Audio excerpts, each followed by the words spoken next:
Today on Across the Fence, it may be the most persecuted animal in Vermont history. We're going to learn about the timber rattlesnake. Good afternoon, everyone. Thank you for choosing Across the Fence. I'm Will Michael in this afternoon for Judy Simpson. Some people are surprised to learn that there are rattlesnakes in Vermont. In fact, the snakes, they were nearly wiped out in the 20th century by fear and by bounties.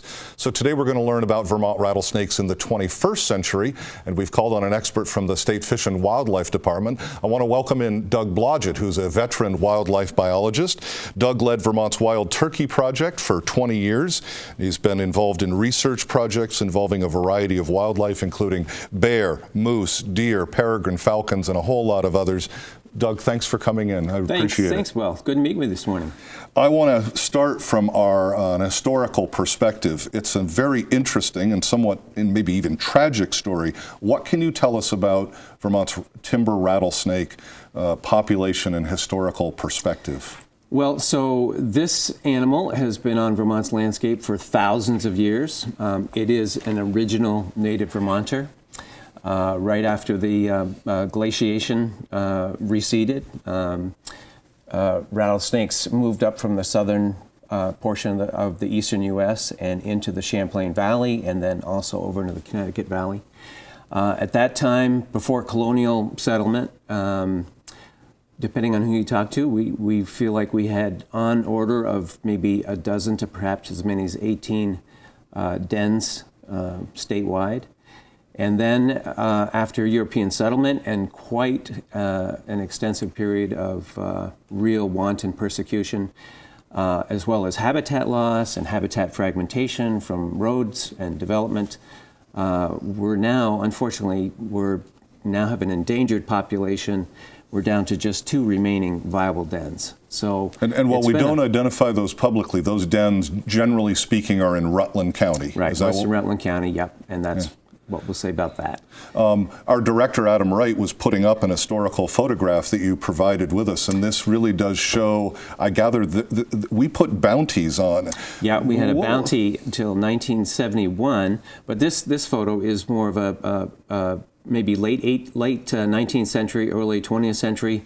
But again, this shows the influence of the sort of the European culture, which was they were going to come in and get rid of this marauding scourge of a predator, and with sticks and dogs and guns, and they did a pretty darn good job of wiping out a whole lot of rattlesnake populations, along with a bunch of other predators like the mountain lion, and there was quite a. They did a pretty good job of that. It was sort of the European influence. Let me just add, one of the unique perspectives that you can add is not only are you knowledgeable of the species, you know the history.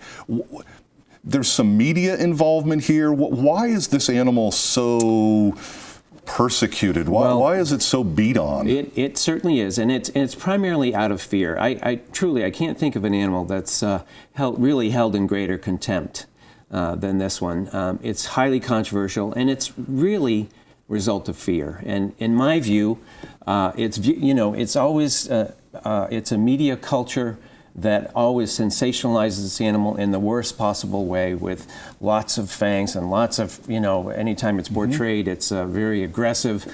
And I've had about 18 years of experience in the field with these animals, and my experience has been totally different, quite the opposite. And you and I both have a lifetime of growing up and living in Vermont. Unless I'm mistaken, I don't recall that I've ever heard a story that a Vermonter died because of the only time we can find any evidence of a legitimate bite like that was probably the last time about 1850. Yeah, let's bring us up to speed today. Is this timber rattlesnake still on the state's endangered species list? It still is, unfortunately, yeah. So we feel like we're down to a very small, struggling population.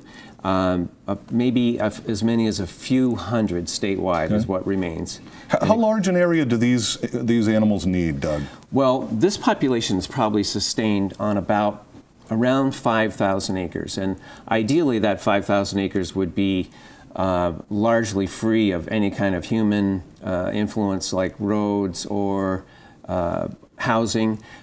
In fact, these are in some ways overlapped with a sort of a matrix of very rural housing. But ideally, they can be sustained on about that level for a population. Is the biggest danger to the rattlesnake, is it us? And a combination of not only our interactions, but our roads, our houses. Well, it's that combination of wanton persecution, which we are trying to make some influence and get some headway on, but also potentially, essentially habitat loss, road fragmentation that cuts these habitats into smaller and smaller units. Okay. There's actual, den destruction, perhaps like during the creation of Interstate 91 way back in the 60s or 70s. There was some evidence that perhaps some of these, a few of the dens were inadvertently, destroyed. One of the other pictures, and you brought along a number of things today that I found interesting. You share a picture of a snake's hunting posture, and as we just take a quick look, you describe a little bit, but what is the main diet? The diet is almost exclusively rodents, so mostly mice, an occasional chipmunk perhaps, and maybe even a small squirrel. But this is the classic ambush posture here. So they don't crawl around and look for prey. That's very energy inefficient. What they do is they're sit and wait ambush hunters. So they will sit in that posture for about as long as 3 or 4 or 5 days, simply waiting for a little mouse or chipmunk to jump along that log. If that animal is not successful in that period, it will move to another little spot and set up this ambush posture. So we're seeing that picture. Now Adam can take us inside. You shared a skeletal picture. And again, I'm just a little curious. We don't usually get to see this part of it. Tell us a little bit about the makeup. Yeah, so in this photo is an X-ray, obviously, and you can see we have installed in this animal a radio transmitter, which we'll probably talk about a little later. Surgically installed, but you can see the skeleton, and I do want to point out there's lots and lots of sets of ribs on that animal. It looks literally like hundreds? But hundreds of sets of ribs, and each of those individual ribs acts like a tuning fork, and they're quite well in contact with the ground, so the animals pick up a lot of vibration up through those tuning forks. It's sent into the spine and then up to the brain. So there's a lot of communication, particularly prey that are hopping along the ground and are picked up by the snakes in that way. Not to prolong it, but just going back to snakes and roads, if that's the case, you would think that they would pick up the vibration and they would avoid the road. Well, you would think so, but there is an attraction to the road, particularly after a long, warm day, and the asphalt has absorbed a lot of radiant heat, so they seek that out. Yeah.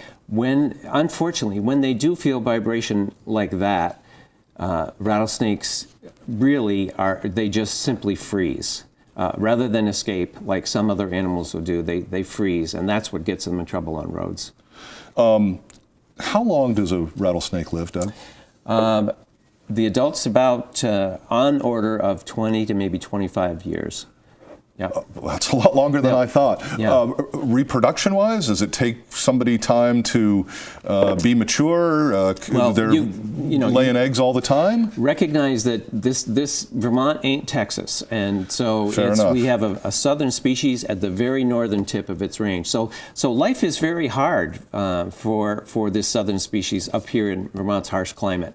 So they're only on the surface out of their winter den about 4 or 4.5 months out of the year, and they have to pack a lot of living into that 4 months, like reproduction, like feeding, shedding. There's lots of different life cycle requirements that need to be squished into that 4.5 months. So hence they grow slowly, and they don't grow as large as in some of the more southern climates.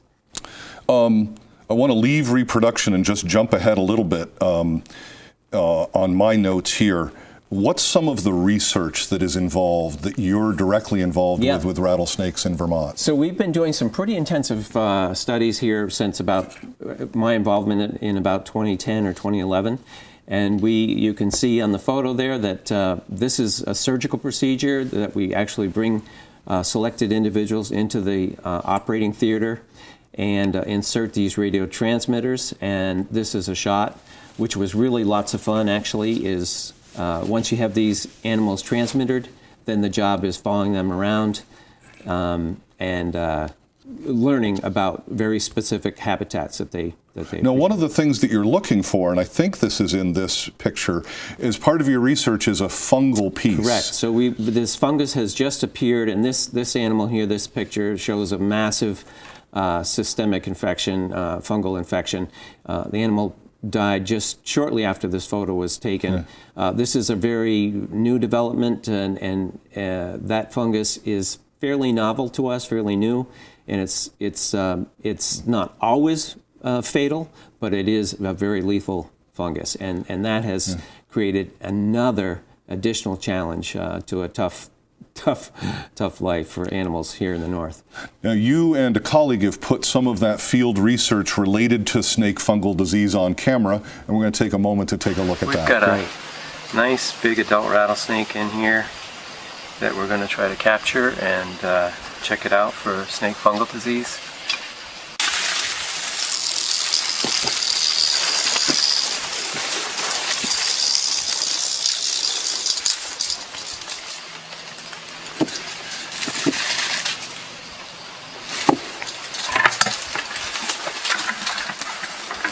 Got it? Yeah. Okay, nice and quiet. It's the way we like it. We're going to tube this snake, and so we can get a good hard look at it. We'll check it for fungal disease, and then we'll pit tag it, permanently mark it, and we'll release it right back where we found it.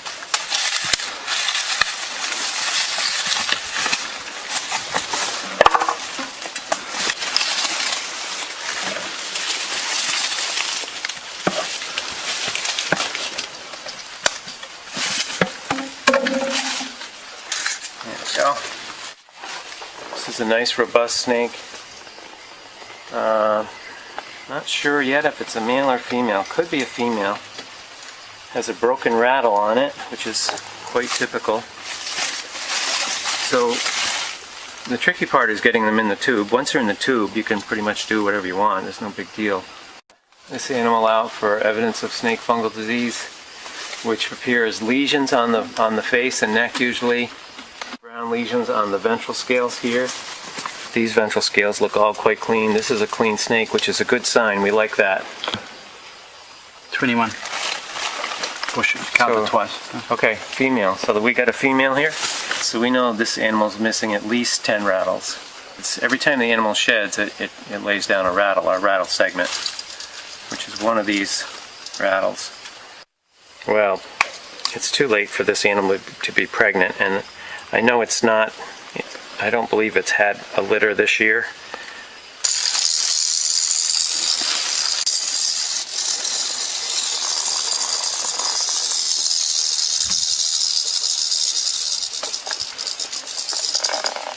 This is a permanent marker. It permanently identifies this animal.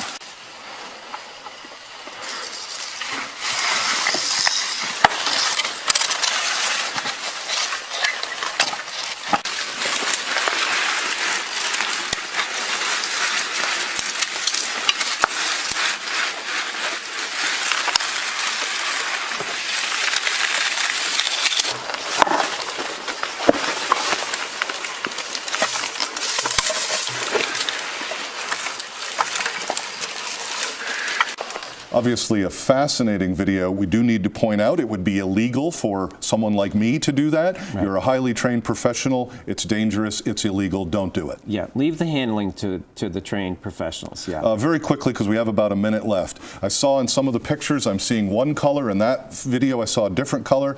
I thought the rattlesnakes were all the same color. No, we have two color phases. This is a yellow, a really nice yellow phase.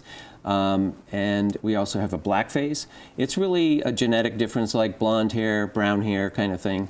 It does seem like we have a high, as you go further north in the continental U.S., you seem to pick up more black animals, probably because of solar, Doug, just sorry, about 30 seconds left. If someone were to come in contact with a snake, what should they do? Okay, well, then what you should do is simply just respect some distance. And that's really all you need to worry about. Just back off 6 feet, 8 feet.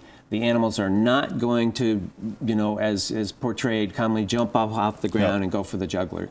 Just a little bit of distance, a little bit of respect, you have nothing to fear. Doug, I need to stop us there as we're out of time. Okay. Thank you very much for being with us this afternoon. Thanks a bunch. That is our program for today. We know you have choices, so thanks for choosing us. I'm Will Michael, inviting you to join us back here each weekday afternoon for another visit Across the Fence.